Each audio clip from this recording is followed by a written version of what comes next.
Hey, bonjour tout le monde, j'espère que vous allez bien. Je vous souhaite à tous un très bon 1er mai. Donc pour cette fête du travail, on travaille par le plaisir, par la passion aussi. Ça c'est extrêmement important. Travailler dans la passion, ça fait passer le temps plus vite, mais ça fait surtout prendre du plaisir à ce qu'on fait. Euh, qu'est-ce qu'on va aborder aujourd'hui? Bon, on va faire un petit tour des statistiques de la chaîne, voir un petit peu ce qu'il y a à venir.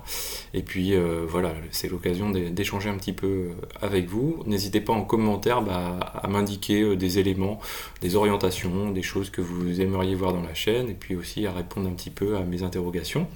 Donc première chose, je tenais tout d'abord à vous remercier parce que vous êtes plus de 1350 abonnés, 1355 plus exactement, ici on l'a ici, voilà, 1355 abonnés, donc c'est plutôt cool. N'hésitez pas à en parler autour de vous, je sais qu'il y a pas mal de personnes qui ont retweeté des tweets dans lesquels voilà, je sollicitais les gens pour venir découvrir la chaîne, s'abonner, etc.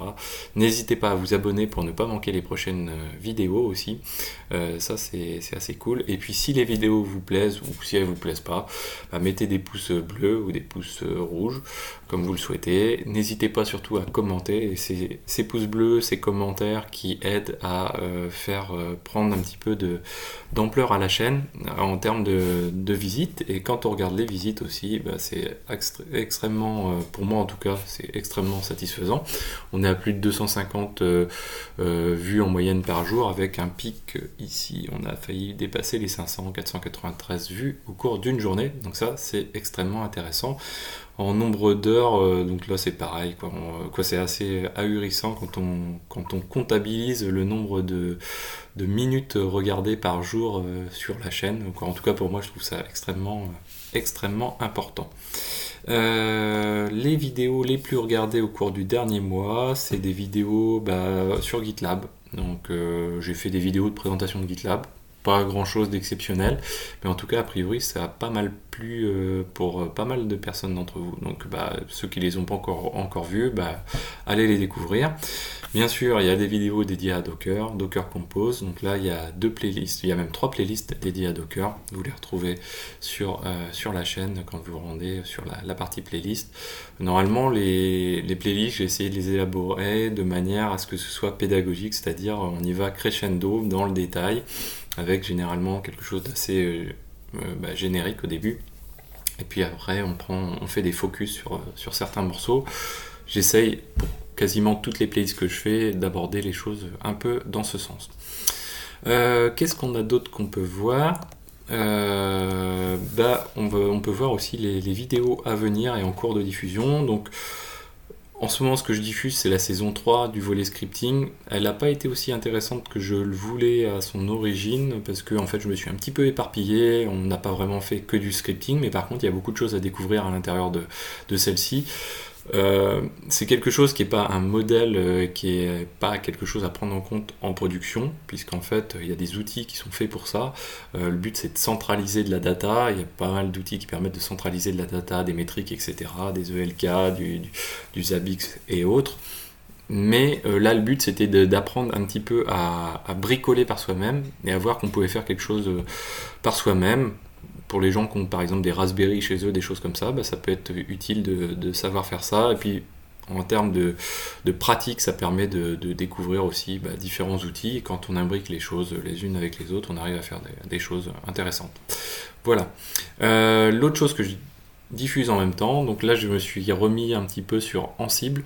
Le but c'est d'aborder Ansible par la pratique. Donc là, le cas pratique, donc là on va dire que c'est la saison 2 de Ansible. Le cas pratique, c'est l'installation de HAProxy couplé à Consul et Consul Template.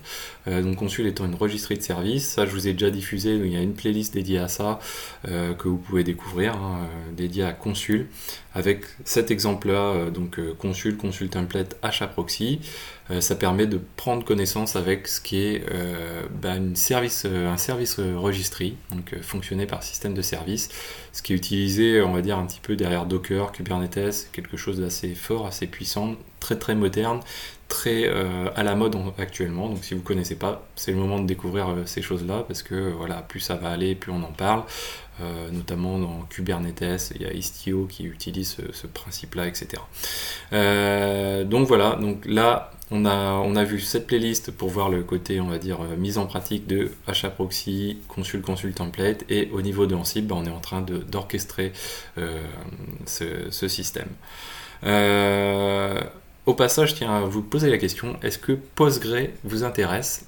Si Postgre vous intéresse, on fera certainement 1, 2, voire 3 playlists dessus. Notamment, je comptais faire, quoi qu'il arrive, une ou plusieurs playlists sur la réplication au niveau de Postgre et comment on met en place un serveur Postgre, un cluster Postgre en HA avec différents outils, que ce soit Patroni, donc à base de Python, que ce soit Replication Manager avec 2 systèmes de gestion de failover. Donc voilà, si ça vous intéresse, n'hésitez pas à le mettre en commentaire. Et puis voilà, je m'orienterai vers ça. On verra un petit peu en termes de timing quand est-ce qu'on pourra diffuser ces vidéos-là. Mais en tout cas, voilà, c'est quelque chose que je pense très intéressant. Qu'est-ce que j'ai tourné récemment comme vidéo ? Donc là, vous allez le voir de visu. J'ai fait du Kubernetes pour l'instant. Donc on va dire la première ébauche, les premières vidéos sur Kubernetes. J'en ai fait 1, 2, 3, 4, 5. 5 vidéos sur Kubernetes, principalement de l'installation. Donc on verra Minikube, mais bon, pour moi Minikube, je trouve pas ça très intéressant.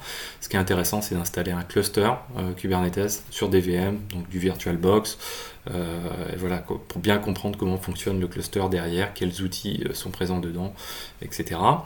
J'ai fait aussi, et je continue à en faire, des vidéos sur Jenkins. Là, on est arrivé à la 21e vidéo où on commence à faire du build avec du pipeline, avec du build, du Maven, du Ansible, du Docker dedans. Donc le but, c'est d'essayer de prendre, découvrir Jenkins. Donc là, dans les premières vidéos, on découvre vraiment Jenkins, son utilisation, etc. Et petit à petit, on rentre dans le détail sur comment faire un pipeline, comment faire du build avec, comment packager avec du Maven, et comment ensuite mettre tout ça dans un Dockerfile. Une fois que le Dockerfile est fait, on crée une image, comment on pousse automatiquement vers une registrie distante, et puis comment on met tout ça, on déploie tout ça à partir d'un Ansible. Donc voilà, ça va être Jenkins. Et certainement on fera une petite série de vidéos aussi sur des outils de testing, comme JMeter par exemple, que je trouve assez intéressant et facile à mettre en œuvre avec Jenkins. Donc probablement qu'on fera aussi un petit peu de JMeter. Si ça vous intéresse, n'hésitez pas à le mettre, ça me confirmera dans mon choix, parce que c'est encore quelque chose, une question que je me pose, et j'en suis pas convaincu encore à 100%. Mais voilà.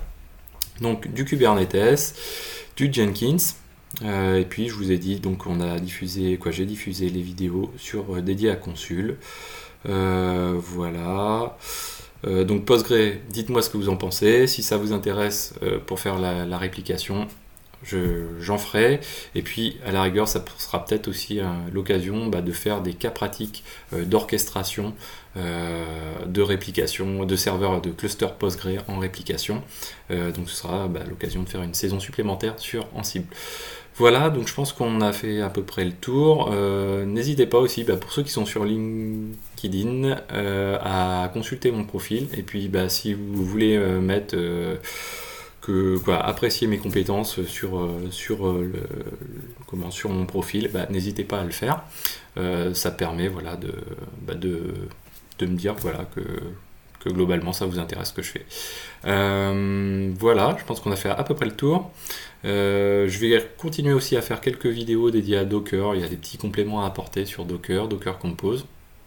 Et puis on refera peut-être un petit peu de Docker Swarm aussi. Voilà, donc j'espère que cette vidéo vous a plu. N'hésitez pas surtout à mettre des pouces bleus ou des pouces rouges comme vous le sentez. Les bleus sont bien plus appréciés. N'hésitez pas à mettre des commentaires parce que c'est l'ensemble de ces éléments-là, ces interactions qui sont prises en compte par YouTube et qui font que la chaîne progresse. Si vous avez, je sais pas, un blog de tech, etc., si vous voulez relayer des vidéos, tant mieux, n'hésitez pas à le faire. Ça sera tout bénéfique. Si vous avez une vidéo qui vous plaît, n'hésitez pas à la tweeter, à la partager, à mettre des likes. Voilà, c'est ce qui fait la richesse, le fait d'être nombreux sur cette chaîne. Pour conclure, je vous dirais, de toute façon, sur cette chaîne, je ne compte pas la monétiser du tout, quoi. Donc voilà. Au pire, il y aurait éventuellement des partenariats, mais je ne souhaite pas du tout monétiser la chaîne parce que voilà, il y a des gens qui le font. Je considère que vu le nombre de vues qu'il y a, de toute façon, ça générera pas grand-chose et je le fais pas pour ça. Le but, c'est de partager et de faire en sorte qu'il y ait de plus en plus de monde qui apprécie ces éléments-là, ces outils qui sont parfois un peu méconnus ou qu'on a tendance à expliquer de manière un peu complexe. Donc tout de suite, on se fait une montagne des choses alors que parfois les choses sont plus simples qu'elles n'y paraissent. Voilà, donc je vous dis à très bientôt sur Xavki.